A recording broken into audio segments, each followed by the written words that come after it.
Assalamualaikum warahmatullahi wabarakatuh. Selamat datang lagi di channel Handicars yang akan bahas masalah motor, matic, dan motor apa aja supaya kalian bisa lebih pinter, lebih berwawasan lagi, dan pastinya nggak roblok. Kan di dunia ini hanya ada dua manusia, yaitu manusia pinter dan manusia roblok. Di video kali ini saya akan bahas masalah motor, dan masalah itu lebih tepatnya pada saat turun mesin motor masih nggak awet, atau kesalahan yang sering dilakukan pada saat motor habis turun mesin dan mesin turun lagi, nggak lama mesin rusak lagi. Kita bahas satu persatu. Satu, waktu mesin habis turun mesin motor langsung digeber-geber. Mungkin sebagian mekanik atau sebagian orang untuk ngecek motornya, wah mana wis gak muni, wis gak ngukus gitu. Tapi tolong nggak boleh terlalu kenceng, nggak boleh terlalu keras. Karena kenapa? Mesin masih terawat, mesin masih linernya atau pistonnya itu masih belum terlalu halus. Karena untuk molter atau biasanya turun mesin itu terjadi karena seker rusak atau stang kocak atau oblak, atau terjadi kehancuran atau kerusakan kausan mesin yang sangat parah hingga sampai harus turun mesin, dan rata-rata ganti piston, ganti seker. Nah, kalau udah ganti seker itu biasanya ngolternya pakai manual, nggak kayak pabrik. Kalau pabrik kan mesin cetak semua, CNC semuanya, terima beres tinggal pasang. Tapi kalau kita itu masih di modelnya tuh kayak diamplas gitu. Jadi lubang yang tadinya itu kecil karena udah rusak, jadi diganti dengan piston yang lebih besar. Otomatis lubang yang kecil itu yang sudah rusak itu diperbesar, diperhalus, tapi pakai amplas. Modelnya kayak pakai amplas gitu. Kayak di apa ya, nanti kalian bisa lihat searching sendiri proses ngolter kayak apa. Nah, itu pasti pakai amplas. Dan hasil dari ngolter itu nggak halus banget, nggak halus-halus kayak pabrikan. Apalagi kayak teknologinya Yamaha yang nggak pakai boring, dia piston langsung ketemu dengan dinding silinder, di mana dinding silindernya itu sudah halus dan terbuat dari aluminium, tapi aluminium pilihan, yaitu teknologi diasil silinder. Tapi ya pokoknya teknologinya kayak gitulah. Yang jelas kalau udah habis turun mesin, kalian dilarang geber-geber terlalu kenceng karena dinding silinder masih belum terlalu halus. Padahal kalian habis operasi, habis apapun operasinya, kalau kalian langsung disuruh main futsal, ya balik menen rumah sakit. Jahitannya suwek maneh, catune metu gete, nanah sembarang. Logikanya di situ. Jadi kalian mencernanya tuh semoga mudah ya. Jadi habis operasi, nggak mesin, nggak orang, itu mesti harus bed rest dulu. Tapi kalau mesin, bed restnya itu nggak kayak orang. Ya contoh, habis turun mesin diusahakan jangan digeber lebih dari 5.000 atau 6.000 RPM. Ya maksimal kalau bisa 7.000 lah, jangan sampai 8.000, 9.000. Kalau dilihat dari alat RPM ya. Tapi intinya jangan digeber terlalu berlebihan, karena ya itu tadi bisa mengauskan seker lebih cepat atau membuat komponen nggak awet, soalnya kan masih ngerayen. Jadi selama rata-rata 2 hari itu biasanya motor harus santai dulu, nggak boleh berat-berat, nggak boleh kebut-kebut. Dan yang kedua, yaitu lagi dilarang muat berat. Jadi habis turun mesin kalian nggak boleh, kalau bisa hindari memuat abot atau muat berat. Ya kalau emang terpaksa karena badan kalian yang berat, atau mungkin badan kalian setara 3, 4, 5 orang, atau berat 150 sampai 200 kilo, ya mau gimana lagi, ya gak mungkin bisa langsung kurus ini cara gitu. Kurus butuh effort yang lebih. Tapi yang mau kurus, yang masih gendut, semangat diet, karena supaya motor kalian nggak kecapean bawa badan kalian. Maaf ya, cuma ngasih semangat doang, nggak bermaksud apapun, cuma mau ngasih semangat. Dan kenapa muat barang berat atau benda berat pada motor yang baru turun mesin itu nggak boleh? Karena lagi-lagi komponen masih belum terbiasa, alias masih baru. Di situ masih butuh penyesuaian, seperti posisi bearing, posisi piston, posisi ring piston, posisi roces-roces yang ada pada stang, itu masih belum super tepat pada putaran. Jadi mesin itu kalau sudah berputar tinggi, itu akan menyesuaikan sendiri posisinya, akan ngepaskan atau nyenterkan sendiri posisinya. Kalau manusia yang nyenter atau masang, kayak masang bearing, masang stang, masang seker, atau ngolter, atau ngatur posisi ring piston, kalau secara manusia masih belum terlalu tepat karena masih manual. Nah, kalau udah mesin berputar, dia akan menyesuaikan sendiri dengan posisinya. Makanya sebelum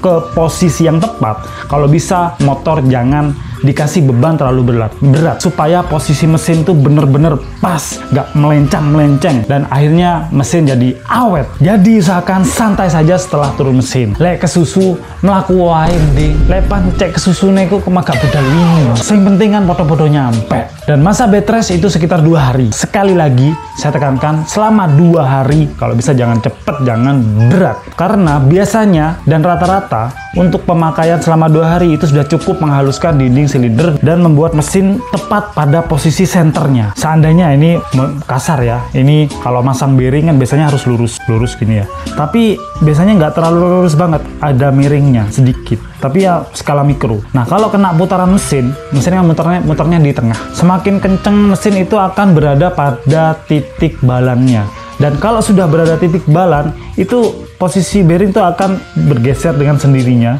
karena ketekan dengan proses perputaran mesin itu sendiri. Kasarannya kayak gitu. Ya wis, intinya seberapa jelimet, seberapa ruwet kalian mikir, ya intinya kayak gitu. Mesin butuh bed rest, butuh waktu untuk menyesuaikan dirinya dengan tempat baru. Dan untuk penggantian oli, ini yang kebanyakan orang masih kurang paham. Kalau bisa, kalau habis ganti seker atau habis turun mesin, itu mesin harus ditap 1 minggu setelahnya. Paling lambat 2 minggu. Karena waktu proses pembentukan atau perakitan mesin yang kedua ini itu sudah nggak kayak pabrik dimana semuanya serba CNC.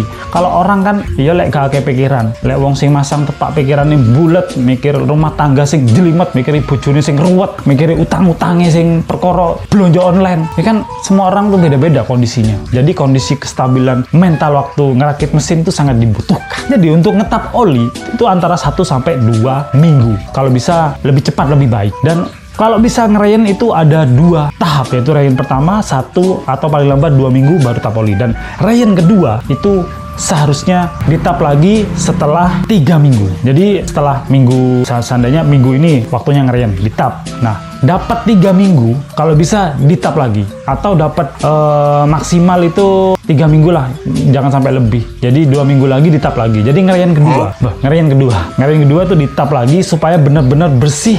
Di situ ada campuran gram atau sisa-sisa proses penghalusan dinding silinder atau bekas kolter atau bekas proses penghalusan mesin terhadap dirinya. Itu kan mesti ada kayak campuran besi kecil-kecil. Nah itu butuh dikeluarkan. Dan kalau bisa, contoh wis kalau cuci baju kan pertama dicuci nih. Nah setelah dicuci ditaruh di air bersih. Nah setelah itu kan proses bilas. Nah proses bilasnya itu yang disebut dengan rayan kedua. Jadi biar mesin benar-benar bersih, diharapkan mesin jadi lebih awet. Jadi intinya rayan ke-1, rayan kedua. Setelah itu karepmu wis ape ditap 2 wulan sepisan tiap 2000 km. Pokoknya setahun balik meneh pedamu nang bengkel. Koyo seneng bolak-balik nang bengkel. Kalau kalian nggak punya ilmunya, peda kalian tuh akan langganan ke bengkel.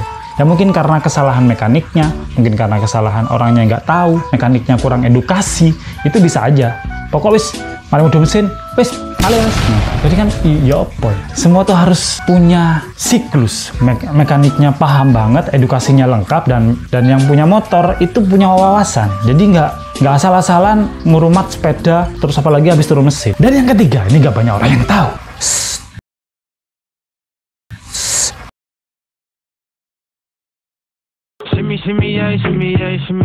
Setelah turun mesin, kalau bisa motor didiamkan selama 8 jam. Ini bukan aturan masalah tidur 8 jam itu sehat, tapi ini supaya motornya itu lem yang ada di motor itu kan otomatis kalau habis turun mesin itu dibelah, dan setelah disatukan lagi itu pakai lem. Kan nggak mungkin gawe iler, kan lem itu butuh buat biar oli itu nggak ngerembes kemana-mana. Nah baru dirakit terus langsung digeber-geber, ya minimal 1 jam lah untuk ngecek motor itu bisa nyala lamsam atau masih ada suara kasar atau enggak. Itu minimal 1 jam baru bisa dihidupkan dan dicek, oh motornya ini udah halus, motornya ini sudah enak, nggak ngasep, baru dimatikan terus didiamkan selama 8 jam kalau bisa.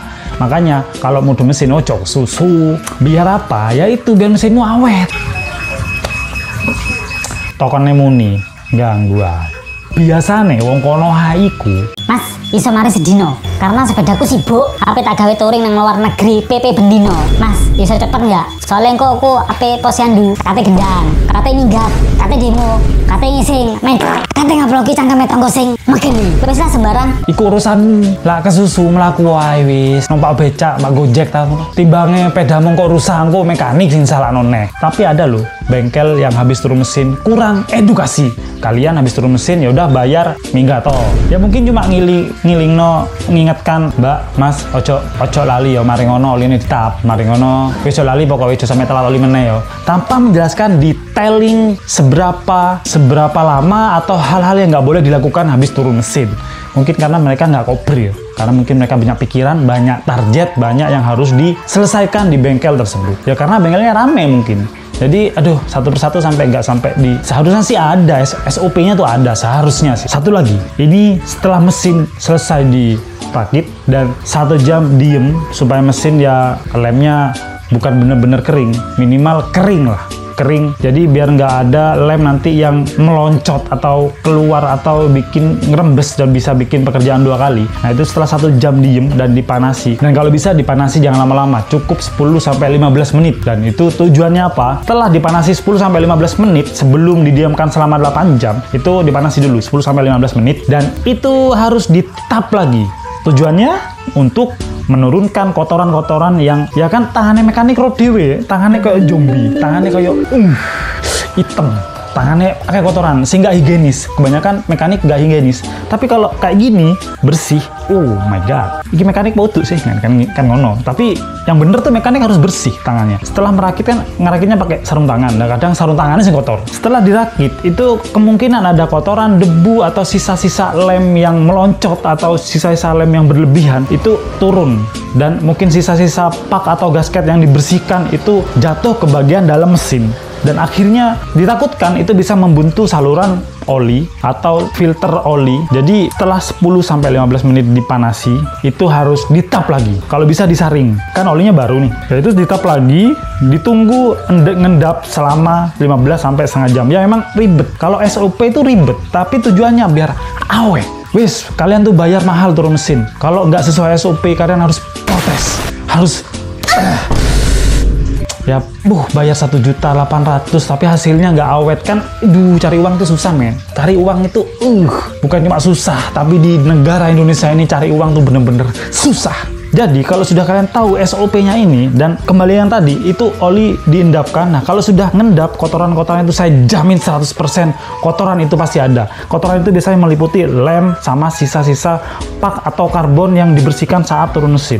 Karena mekanik nggak mungkin 100% membersihkan semua komponen di bagian dalam sampai ke celah-celah terkecil, pori-pori, kan nggak mungkin, terlalu ribet. Nah mending kalian mematuhi SOP ini kalau nggak mau ribet. Ya ribet di SOP-nya aja, tapi tidak ribet di proses pembongkarannya nanti. Jadi nggak sampai sedetail itu. Ya cukup dengan SOP ini kalian ngendapkan oli yang tadi sudah dipanasi sama mesin selama 10-15 menit, itu nanti kotoran akan turun. Nah setelah turun itu oli yang bagus di atasnya itu dimasukkan lagi ke mesin. Tapi jangan semua. Yang tadi kotoran yang ada di bawah itu jangan ikut dimasukkan. Cukup sebagai bukti kalau habis turun mesin, oli motor meskipun baru diisi ke mesin itu masih ada kotoran di dalam, dan itu akan menghasilkan kinerja oli atau sirkulasi oli yang lebih lancar lagi karena kotoran sudah sebagian besar kebuang. Semoga video ini bermanfaat dan semoga dari video ini kalian bisa ambil manfaatnya, ambil pelajarannya. Kalau kesalahan itu bisa dari konsumen dan bisa dari mekanik karena kurang edukasi dan konsumen kurang pengetahuan. Setidaknya di antara konsumen dan mekanik itu ada yang tahu lah, ada yang tahu SOP-nya, ada yang mempunyai wawasan lebih.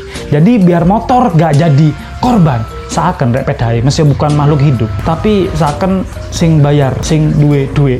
Terus sepedai gak ngurus, wis aku rusak gak gak ngurus. Ya paling sing rusak dompetnya sing duwe, karena pedai dilu rusak, dilu mudun mesin balik gak mari-mari. Mudun mesin kene rusak meneh, pindah meneh mudun mesin kene rusak meneh, pindah meneh mudun, wis bosok pedai. Gak nemu bengkel sing pas. Jangan lupa bersyukur hari ini dan terus menebar kebaikan dan ilmu biar saling memberi manfaat. See you next video. Assalamualaikum warahmatullahi wabarakatuh.